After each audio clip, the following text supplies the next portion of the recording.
वहीं प्रेम से रहते, राधा रानी की शरण में और भगवान नाम जपते, अंत में भगवान के परम धाम को चले गए। ये कलयुग की सच्ची घटनाएं हैं। भाव का भूखा हूं मैं, भाव ही एक सार है, और भाव से भजले मुझे तो भव से बेड़ा पार है। प्रेम जहां है वहां सब कुछ है। इसलिए हम आपसे कहा करते हैं कि भगवान से संबंध होना चाहिए। भगवान से क्या होना चाहिए? रिश्ता होना चाहिए। कोई एक रिश्ता हो भगवान से। त्वमेव माता, या माँ मान लो, कन्हैया मेरी माँ है, या पिता, त्वमेव माता च पिता, या पिता ये मेरे पिता। माता पिता नहीं बनते, कोई बात नहीं। त्वमेव माता च पिता, त्वमेव बंधु च सखा, त्वमेव ये मेरा सखा। अर्जुन ने सखा माना ना, सखा है ये, कृष्ण मेरा सखा है। त्वमेव विद्या च द्रविणम त्वमेव सर्वम, सब कुछ आप हो। सीधी सी बात शास्त्र कहना चाहते हैं, सदगुरु कहना चाहते हैं कि जो भी मानना है, जो भी बनाना है, वो कृष्ण को मानो और कृष्ण को ही बनाओ। कृष्णात् परम किमपि तत्त्वम् अहम् न जाने, मैं कृष्ण के अतिरिक्त किसी को जानता ही नहीं। भगवान श्री कृष्ण से संबंध हो, माया से संबंध ना हो, माधव से संबंध। माया माया सब कहे, माधव कहे न कोई, एक बार माधव कहे तो माया चेरी होए। माया के पीछे हम दौड़ते हैं, पर माया तो माधव के पीछे दौड़ती है। इसलिए माधव के पीछे दौड़ो ना, तो माया आपके पीछे दौड़ने लगेगी। माया के पीछे दौड़ोगे तो ना माया लगेगी ना माधव लगेगा, और माधव के पीछे दौड़ोगे तो माया भी और माधव दोनों मिल जाएंगे। भाई एक उदाहरण से समझिए, कि एग्जाम्पल आपको देता हूँ। सुबह सुबह पश्चिम दिशा की तरफ आप दौड़ेंगे तो आपकी परछाई कहाँ होगी? आपके आगे कि आपके पीछे? बताइए। सुबह सुबह पश्चिम दिशा की तरफ भागेंगे तो आपकी परछाई आपके आगे होगी, आपके आगे। आप जितना तेज भागेंगे आपकी परछाई आपसे उतना तेज भागेगी। पकड़िए, मैं परछाई को पकड़ना चाहता हूँ, पकड़ूंगा ना तो वो और भागेगी। तो परछाई को भला क्या पकड़ना? अभी तक परछाई आपके आगे थी, अब क्या करना है? आपको थोड़ा सा टर्न होना है। क्या होना है? मुड़ना है। अब सूर्य भगवान की तरफ मुंह करो और सूर्य भगवान की तरफ दौड़ो, और जब आप उनकी तरफ दौड़ेंगे तो आपकी परछाई आपके पीछे लग जाएगी कि नहीं? हाँ, अभी तक आपके आगे थी, अब आपके पीछे हो गई कि नहीं? जब भगवान की तरफ दौड़े तो पीछे हो गई, और जब भगवान को पीठ दिखा के भाग रहे थे तब आगे आगे थी। हाँ, जिस दिन माधव को पाने के लिए दौड़ोगे ना, संसार का हर सुख आपके पीछे लग जाएगा। संसार का हर सुख आपके पीछे लग जाएगा। और जिस दिन भगवान को पीठ दिखा दी, उस दिन सुखों के पीछे आप भागेंगे, ना सुख मिलेगा ना शांति मिलेगी। इसलिए जमाने की तरफ पीठ कर लो और गोविंद की तरफ मुंह कर लो।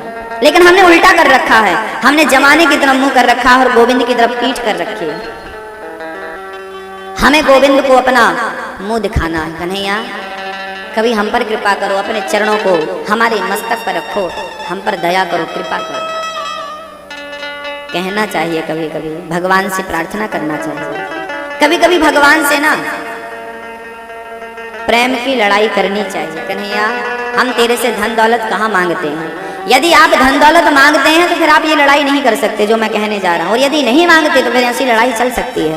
हे कन्हैया हम तेरे से धन कहाँ मांगते हैं, धन दौलत कहाँ मांगते हैं? अरे तेरा प्रेम ही तो मांगते हैं, तेरी याद तो मांगते हैं। बस हमें तो इतनी कृपा करना हम पर कि हमें तेरी याद आती रहे। बस अपने प्रेम की भिक्षा हमारी झोली में डाल दे, और बस दिन रात हम तेरी याद में रोते रहें, दिन रात तुझे याद करते रहें, तेरे सिवा हमें कोई याद ना आए, ये हमें चाहिए। ये झगड़ा करके भी आप पा सकते हैं भगवान से प्रेम का। केवट कहता है ना कि मैं आपको पार तभी लगाऊंगा जब पहले पाँव धो लूंगा। मांगी नाव न केवट आना, कहाँ तुम्हार मरम मैं जाना। केवट कहता है कि मैं आपके चरणों को धोए बिना पार नहीं लगा सकता, पार नहीं लगा सकता। तो अच्छा भैया धुल लो फिर पाँव, ठीक है, आपकी इच्छा हो तो धुलें, हमारी गरज नहीं है, आपकी गरज हो तो धुलवाओ। हाँ? आपको जाना है, हम तो कह रहे हैं यहीं खड़े रहो। अच्छा केवट इसलिए नहीं धुल रहा था, धुल देंगे तो पार हो जाएंगे, जब तक नहीं धुल रहे हैं तब तक इनका दर्शन हो रहा है, इसी बहाने दर्शन वो करना चाहता था। घिस घिस के पाँव धुलने, पानी कठवता भरी ले आवा, राम केवट राम रजाय सुपावा। कठौता में पानी लाया और घिस घिस के धुलने लगा राम जी के चरण। और राम जी के चरण धुलता और हिलाता जाता। राम जी बोले धीरे धीरे धुल, कोई जबरदस्ती नहीं है, हिलाए जल रहा, गिराएगा क्या। केवट बोला प्रभु एक काम करो, ये अपना जो हाथ है ना ये मेरे सिर पे रख लो। राम जी की आंखों में आंसू आ गए। अरे प्रभु आप रो रहे हैं। राम जी बोले अभी तक तो मैंने समझा था कि भक्तों को मेरा सहारा चाहिए, भक्तों को मेरा सहारा चाहिए, और आज तूने महसूस करा दिया कि भगवान को भी तुझ जैसे भक्त का सहारा चाहिए। आज तेरे सिर पे हाथ रख के मैं तेरा सहारा ले रहा हूँ, तेरे सिर का सहारा ले रहा हूँ। देखिए तो सही, कभी कभी भगवान को भी भक्तों से काम पड़े और जाना था गंगा पार, प्रभु केवट की नाव चलेगा। कभी कभी भगवान को भी आम आदमी बनना पड़ता है, हम जैसा आप जैसा बनना पड़ता है, कहना के पड़ता है। केवट ने पांव धोए और घर की तरफ चला गया। राम जी बोले कहाँ जा रहा पागल, ये पांव धुल गए अब तो पार लगा दे। केवट बोला प्रभु जो पहले खड़े हैं उनको तो पार लगा दूं, आपके लिए मैं अपना नियम तो नहीं बिगाड़ूंगा ना। नहीं नहीं भाई, पर यहाँ तो मेरे अतिरिक्त कोई है नहीं ना। केवट बोला आपको नजर नहीं आ रहे हैं प्रभु, यहाँ बहुत लोग खड़े हैं। कौन? केवट बोला मेरे पूर्वज मर गए हैं जितने, दादा परदादा, ये सारे लोग अभी वेटिंग में खड़े हैं। आपके चरणों का धौमन जब मैं उनके नाम से छिड़कूंगा तो वो भवसागर से पार हो जाएंगे। जब उनको पार लगाऊंगा उसके बाद आपको नाम बिठाकर पार लगाऊंगा। हाँ, जब राम का चरणामृत आकाल मृत्यु हरणम सर्व व्याधि विनाशनम विष्णु पादोदगम पीत्वा पुनर्जन्म न विद्यते। कहते हैं सालिग्राम भगवान लड्डू गोपाल जी के स्नान के बाद जो जल बचता है ना उसे चरणामृत कहते हैं। जो उस चरणामृत को पी लेता है उसकी कभी अकाल मृत्यु नहीं होती है, सब पुराणों में लिखा है। और आज तो केवट ने यह सिद्ध कर दिया कि भगवान का चरणामृत उसने अपने पूर्वजों के नाम से छिड़का, इसलिए भगवान का चरणामृत ना घर पे छिड़का जाता है, ताकि हमारे पूर्वजों के ऊपर भी यदि पड़ जाए, जहां जहां पड़ेगा वो शुद्धि हो जाएगी। पूर्वजों के नाम से डाला तो पूर्वज लोग सारे लोग पार हो गए। और जब पार लगाया तब राम जी को अपनी नाव में बिठाया और नाव में बिठा कर केवट नाव चला लेकर के डगमग डगमग बीच नदी में, गंगा जी में नाव डगमग डगमग डगमग डुलाने लगा। राम जी बोले भैया क्या मारेगा, तेने प्राण ले रखा मुझे मारने का? क्यों प्रभु क्या हुआ? अरे ये नाव सब कोई सीधा चला रहे, तुम ऐसे ऐसे चला रहे हो, हिला रहे हो। तुम्हें तो तैरना आता पर हमें तो नहीं आता। केवट बोला एक काम करो, आपको तैरना नहीं आता तो आप मेरा हाथ क्यों नहीं पकड़ लेते? कितना चतुर है, काश हम भी इतने चतुर होते। भगवत कृपा को छोड़ना नहीं चाहिए। जब कृपा मिले ना भगवान की तो वहां पर तो जितना हो सके पहुंचना चाहिए। चतुराई क्या है? चतुराई आपकी ये है कि आप भगवान की एक भी कथा ना छोड़ें। 3 बजे से कथा का टाइम है, 2:30 बजे से तो पूरे शुरू से आ जाएं। देखो अब ये जो कथा हो गई, अब जो बाद में आएंगे उन लोगों को ये कथा जो निकल गई ये मिलेगी।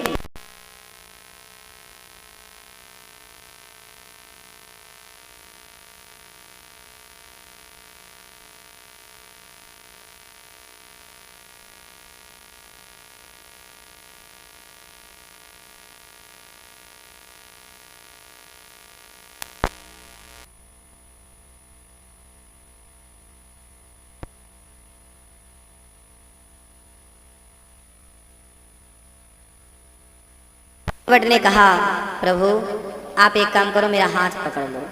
डर लग रहा है ना आपको, आप मेरा हाथ पकड़ लो। देखो जरा कितनी चतुराई है। केवट कहता आप मेरा हाथ पकड़ लो, तू क्यों नहीं पकड़ता राम जी का हाथ?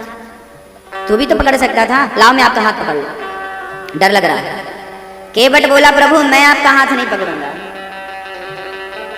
क्योंकि मैंने आपका हाथ पकड़ा तो मैं तो तुच्छ प्राणी हूं, कभी भी आपको छोड़ सकता हूं, लेकिन आपने जिसका हाथ पकड़ लिया ना आप कभी नहीं छोड़ेंगे प्रभु, इसलिए आप मेरा हाथ पकड़ लीजिए, आप मेरा हाथ पकड़ लीजिए। इसलिए मैं निवेदन करता हूं कि कभी आप भगवान को मत पकड़ना। कोशिश ऐसी हो कि कन्हैया तुम हमें पकड़ो, क्योंकि हम पकड़ लेना तो हम तो कभी अभिमान में छोड़ भी देंगे, हम तो कभी अहंकार में भगवान को छोड़ भी देंगे ना, पर भगवान जिसे पकड़ेंगे वो कभी नहीं छोड़ते। इसलिए प्रार्थना करनी चाहिए। क्या कहना चाहिए? 2 हाथ मेरे भी हैं, इन इनमें क्या खराबी है। पता नहीं हमारा नंबर कब आएगा, जब आप हमारे हाथ पकड़ेंगे। कब वो दिन आएगा जब हमारे हाथों को आप थामेंगे। केवट ने कहा प्रभु मेरा हाथ पकड़ लो। भक्ति ऐसी ही होती है, आप जिससे प्रेम करते हैं ना, आप उसको सबसे आगे रखना चाहते हैं। भगवान से प्रेम होगा तो भगवान को, और दुनिया वालों से प्रेम होगा तो दुनिया वालों को। हम दुनिया वालों को आगे करना चाहते हैं, आगे रखना चाहते हैं अपनों को। ये मेरा पति है, ये मेरा बेटा है, इनको आगे।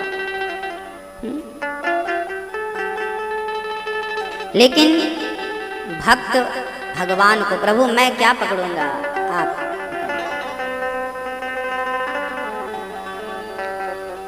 उतर के केवट ने राम जी को, केवट नाव से राम जी को किनारे लगाया।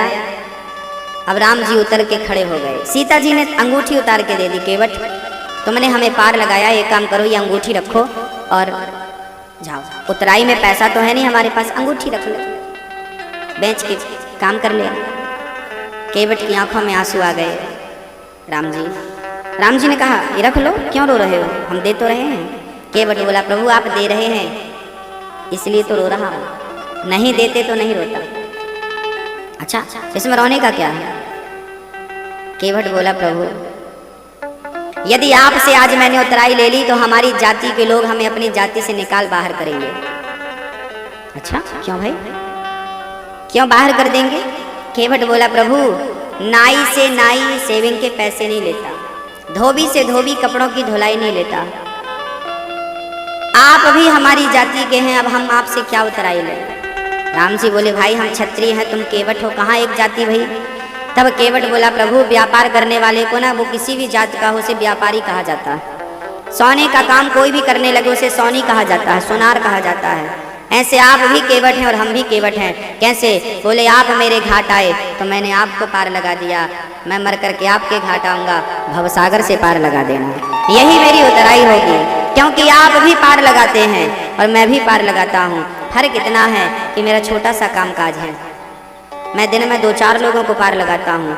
आप थोक व्यापारी हैं, आप करोड़ों को रोज पार करते हैं, इसलिए हम पर कृपा करो।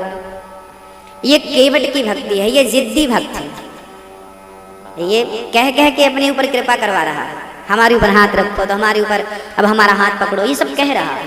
और बहुत प्रेमी है केवट।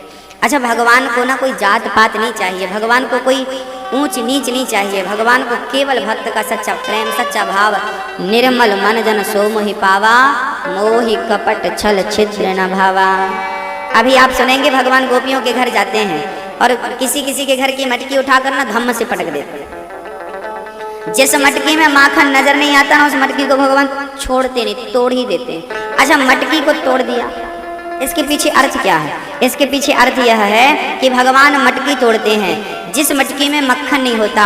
मानो कहना चाहते हैं भगवान कि ये जो खोपड़ी है ना, ये सिर है ना, यही तो मटकी है। और जिस मटकी में, मतलब जिस सिर में, जिस दिल दिमाग में भगवान के प्रेम का मक्खन नहीं होता, परमात्मा उस मटकी को तोड़ दिया करते हैं। यदि आपकी खोपड़ी में प्रेम का मक्खन है, भगवत प्रेम का मक्खन है, तब तो बढ़िया है, और नहीं है तो जैसे भगवान तोड़ देते हैं ऐसे भगवान उन्हें छोड़ देते हैं, उन्हें तोड़ते हैं। और जिनके हृदय में प्रेम नहीं होता उन्हें छोड़ देते हैं। तो भगवान हमें छोड़े, ऐसे स्थिति ना आवे उसके लिए हमें भगवत प्रेम करना होगा। आज श्री वसुदेव जी महाराज जब आए और माँ यशोदा ने जब देखा कि बुढ़ापे में छोरा भयो, नंदा सुनंदा ने खूब आवाज लगाई, अरे यशोदा जाग देख, तेरे बुढ़ापे में छोरा भयो है। अब नंद बाबा ने जब सुनो भैया मोको छोरा भयो है, चारों तरफ हल्ला मच गयो, भैया छोरा भयो है, या यशोदा के बुढ़ापे में छोरा भयो है। रबड़ी सी रात में लड़ुआ सुला यार बुढ़िया ने जायो है, सारे ब्रज में हल्ला है गो, बुढ़ापे में छोरा भयो, बुढ़ापे में छोरा भयो। अब सारे ब्राह्मण देवता इकट्ठे हो गए, स्वस्ति पाठ करने लगे। नंद बाबा सबन को गैया दान करने लगे। भैया जितनी गैया, सबसे ज्यादा गैया उस समय नंद बाबा के घर पे थी। गायों का दान करना प्रारंभ कर, जितनी तुमसे बने ले जाओ। पहले का धन क्या था, आज लोग पैसा इकट्ठा करते हैं, पहले का धन क्या था, गौधन, गजधन, बाजधन। पहले जिसके घर में जितनी गैया हुआ करती थी वो उतना बड़ा आदमी कहलाता था। जितने घोड़े हुआ करते थे उतना बड़ा आदमी कहलाता था, जितना हाथी हुआ करते थे उतना बड़ा आदमी। और बाज, हंस, ये पहले का धन है। गौधन, गजधन, बाज धन।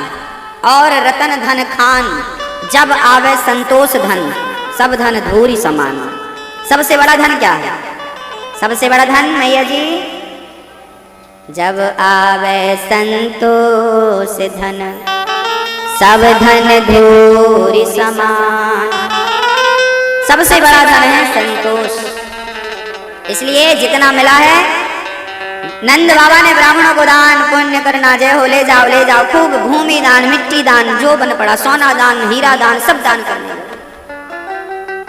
सारे ब्रजवासी आनंदित हो गए।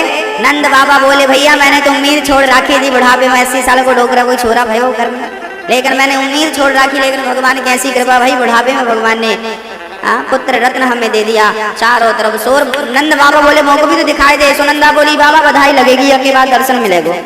क्या बधाई लेगी? बोले, मोको कछु ना चाहिए, मोको एक बधाई चाहिए। बोले क्या? बोले, जब मैं आधी रात को भी आऊं तो अपने छोरा को दर्शन कराना पड़े। ठीक दियो मैंने। अब जब सामने कृष्ण है तो उनके सामने को हीरा मोती कोई मांगेगा? अब नंद बाबा ने जो भगवान को देखा, कितने सुंदर थे भगवान, कल्पना कर लो आप। अच्छा, कितने सुंदर थे, श्याम सुंदर। आज जब नंद बाबा ने देखा, मन प्रफुल्लित हो गया। आहा, भगवान तेने देर से दियो पर बड़ो दुरुस्त दियो। हाँ, भगवान की अद्भुत कृपा। अब भगवान श्री कृष्ण अभी छोटे से थे, अभी 6 दिन के हुए थे कि पूतना मौसी चल गई। पूतना मौसी भगवान को मारने, कंस ने मीटिंग करी, भाई देखो हमें मारने वाला बड़ा हो गया, वो हमें मारे उसके पहले हमें मारना होगा। तब नंद बाबा कंस को कर चुकाने के लिए घर से छकड़ों में सामान भर भर के नंद बाबा घर से निकले मथुरा की तरफ, और मथुरा से पूतना मौसी चल पड़ी कृष्ण को मारने के लिए। अच्छा, पूतना मौसी बच्चों को मारती थी। ये पूतना कौन था, इसका जरा मैं परिचय दे दूं। ये बकासुर की बहन थी। कंस के मंत्रिमंडल में बड़ा पद था इसका, उद्योग मंत्री थी पूतना। पूतना लोकबालघ्नि राक्षसी रुधिरासना जिघांसया पहरये स्तनम दत्त्वाप सद्गतिम। पूतना मौसी चल पड़ी भगवान को मारने पर। पूतना की शक्ल न बड़ी भयंकर थी, बड़े अटपटे चिड़िया के घोंसला जैसे बाल, बड़े बड़े दांत, एकदम काली। पूतना देखी, राम राम, मैं ऐसी बनकर जाऊंगी तो सारे बच्चे देखकर घर में चले जाएंगे, फिर मारने का प्रोग्राम कैंसिल करना पड़ेगा। तो पूतना मौसी सोची, पहले मैं अपनी शक्ल बदल लूं। पूतना अपनी शक्ल बदलती है और बढ़िया प्रेम से पूतना ने, माया जानती थी पूतना, माया के बल पर उसने अपने आप को बहुत सुंदर कर लिया। ऐसी बन गई मानो साक्षात लक्ष्मी जी आ गई, इतनी सुंदर बन गई पूतना मौसी। और वो बन ठन करके यशोदा के पास पहुंच गई। यशोदा ने कन्हैया को गोद में ले रखा था। यशोदा के पास आ गई पूतना। अरे यशोदा बधाई हो, बुढ़ापे में तो को छोरा भयो है। हाँ बधाई हो। मैया बोली, बहन आप कौन? अरे मोको ना पहचानी, मैं तेरे संग खेलती थी, खाती थी। अब बूढ़ी यशोदा दिमाग लग, कब खेलती थी कब, अरे भूल गई बहन। अच्छा दोगू अभी अभी बुढ़ापे में छोरा भयो है, बच्चों को कैसे रखते हैं, तुझे कुछ पता नहीं ना। एक काम कर, चल मेरे लिए पानी लेके आ, मैं तब तक तेरे छोरा को संभाल रही हूँ। यशोदा बोली, बहन संभालियो, तुम सबन के आशीर्वाद से बुढ़ापे में छोरा भयो है, या को ऐसा आशीर्वाद दीजो काहू संकट ना आ सके यहाँ के ऊपर। यशोदा मैया ने छोड़ दिया और जैसे श्याम सुंदर पूतना माँ की गोद में गए, पूतना को देखते ही भगवान ने अपने दोनों नेत्र बंद कर लिए, आंखें मूंद ली भगवान। क्यों? किसी ने कहा भगवान ने आंखें क्यों बंद कर ली? मानो भगवान कहना चाहते हैं कि पूतना हमें मारने आई है। भगवान ने आंखें क्यों बंद करी, इस पर संतों ने बड़े भाव दिए हैं। भगवान कहना चाहते हैं कि पूतना हमें मारने आई है, और वो हमें तो मार नहीं सकती ना, पूतना को तारना होगा।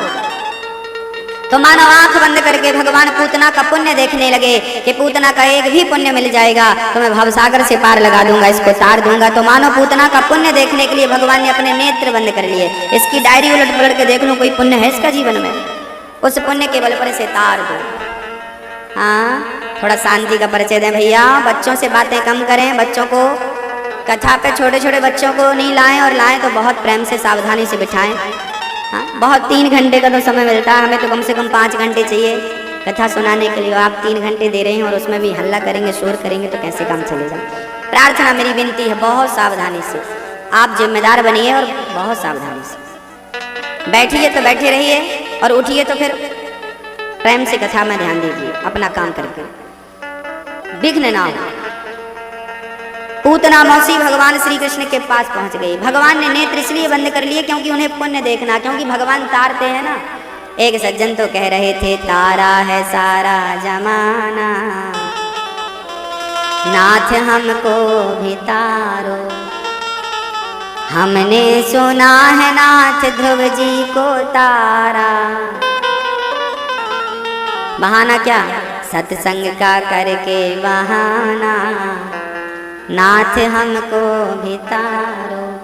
हमने सुना है नाथ मीरा को तारा। बहाना विष का करके बहाना, श्याम हमको भी तारो। हमने सुना है नाथ प्रहलाद जी को तारा। और बहाना खंबे का करके बहाना, नाथ हमको भी तारो। तो प्रहलाद उसको तारा, ध्रुव को तारा। अब भगवान पूतना को देख रहे हैं। पूतना का एक भी पुण्य मिल जाए तो तार दे। इतना दयालु कौन होगा। पूतना को देखकर भगवान ने आंख इसलिए बंद कर लिए क्योंकि पूतना का तन तो सुंदर था, बड़ी बन ठन कर आई थी, लेकिन पूतना का मन सुंदर नहीं था। मानो भगवान कहना चाहते हैं, जिसका तन सुंदर है मन सुंदर नहीं है, ऐसों को मैं देखना भी पसंद नहीं करता, इसलिए नेत्रों को कर लिया बंद।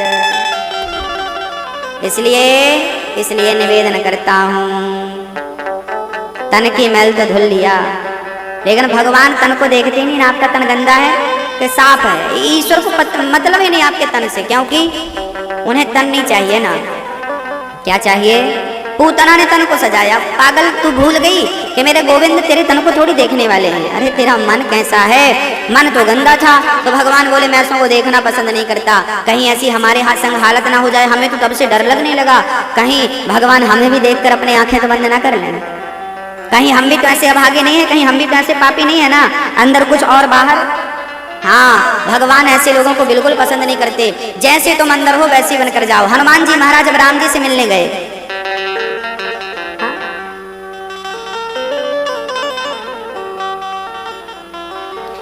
भाई 27-13 नंबर की कार बाहर खड़ी है, वो स्टार्ट है, कृपया जाकर उसे बंद कर दें।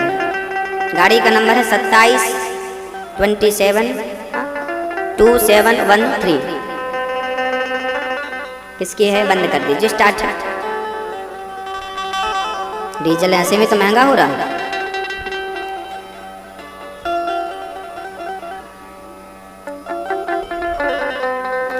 बोलिए भक्तवत्सल भगवान के जय हो।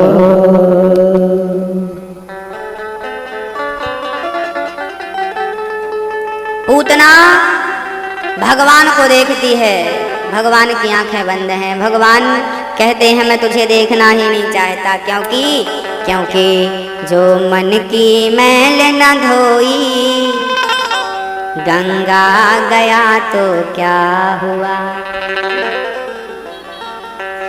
गंगा में जाकर बंदे तन की तू मैल धोता।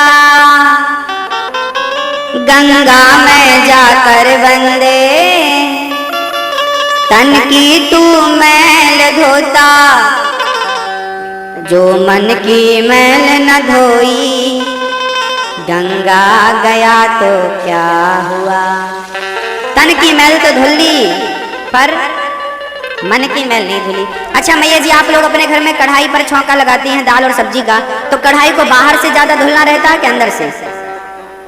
हाँ, अंदर से। बाहर से तो नहीं धुलेंगे तो चलेगा ना, बाहर तो गैस से गंदी होती नहीं आजकल कढ़ाइयाँ, तो कढ़ाई को बाहर से धुलना आवश्यक नहीं है, पर अंदर से धुलना बहुत आवश्यक है। ऐसे ही तन को बाहर से धुलना जरूरी नहीं है, पर अंदर से मन को धुलना बहुत जरूरी है। हम लोग भी गंगा जाते हैं ना, घिस घिस के किसको धुलते हैं? चमड़ी धुल के आ जाते हैं। जाती है। ये चमड़ी धुलने से क्या होगा? गंगा मैया की शुद्धता आ जाएगी। अरे गंगा स्नान का अर्थ यह नहीं है जो हम समझते हैं। आप बताइए, गंगा नहा लिया शुद्ध हो गए, शरीर शुद्ध हो गया ना, पर मन कहाँ शुद्ध हुआ? और पूरा खेल तो मन का है। अच्छा एक काम करो, एक शीशी लो कांच की, उसमें आप गंदा पानी भर लो। नाली का पानी भर सकते हैं, नाली का गंदा पानी भरो, ढक्कन लगाओ, ले जाके अपने साथ गंगा जी में डाल दो शीशी को। गंगा जी में 4 दिन तक शीशी को पड़ी रहने दो, और 4 दिन बाद शीशी का ढक्कन खोलो और उसे पियो। पियोगे? क्यों नहीं पियोगे? गंगा से निकल रही है वो तो, 4 दिन से पड़ी है। हाँ, गंगा का पूरा पानी बाहर से तो निकल गया, पर अंदर जैसा का तैसा है, कोई परिवर्तन नहीं हुआ। ऐसे ऊपर से हमने कितनी बार गंगा नहा ली है, पर अंदर तो जैसा का तैसा है। इसलिए तो गंगा मैया की कृपा नहीं हो रही है, भगवत कृपा नहीं हो रही है। हम अंदर से तो वैसे ही जैसे गंगा नहाने के पहले थे। तो परिवर्तन कहाँ जरूरी है? मन में जरूरी है, अंदर जरूरी है। और ढक्कन खोल दो तो फिर गंगा का पानी उस गंदगी को अपने साथ बहा लेगा और शुद्ध जल भर जाएगा।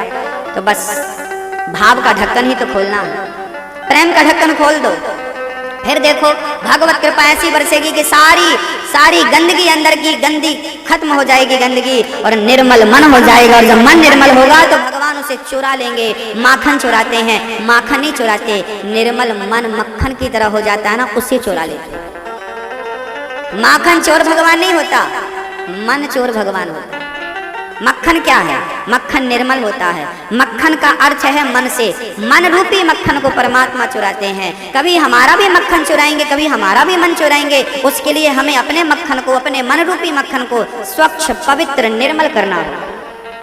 तो पूतना मौसी निर्मल नहीं है, इसलिए नेत्र बंद कर लिए।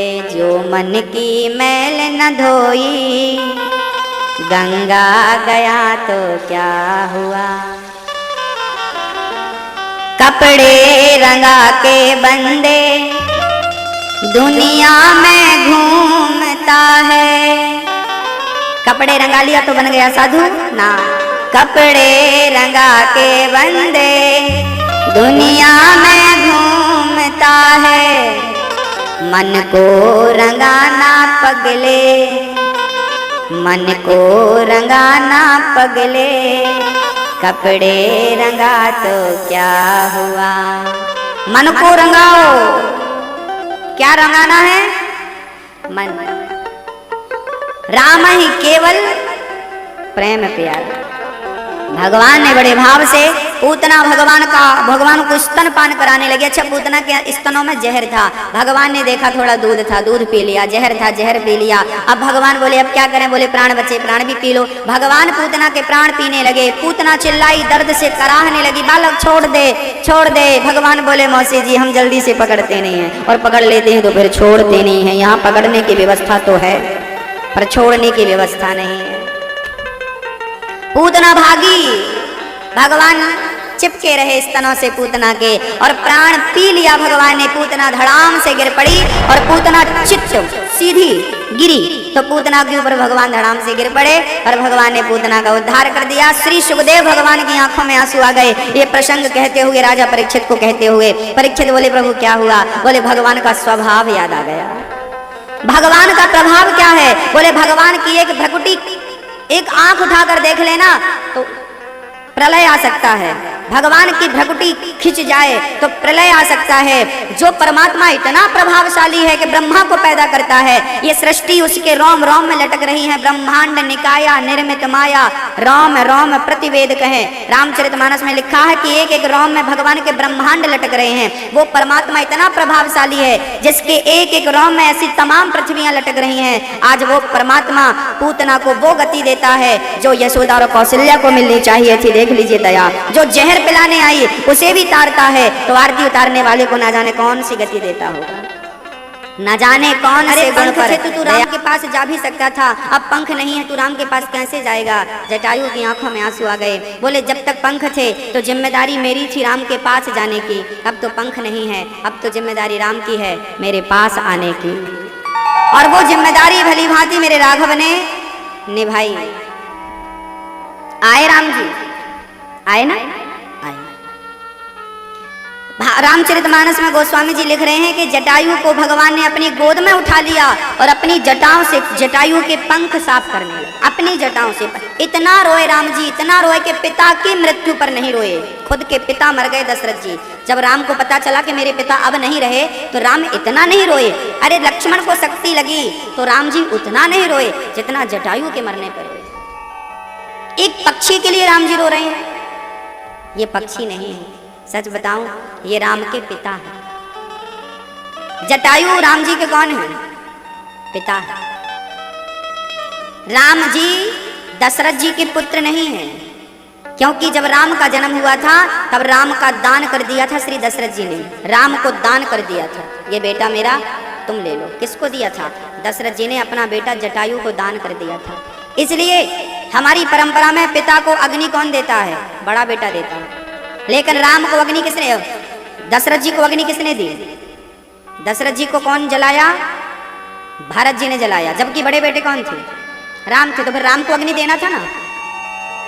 14 वर्ष में राम जी को गांव जाना मना था, लेकिन सरयू जी के किनारे तो जाकर पिता का संस्कार करके वापस आ सकते थे।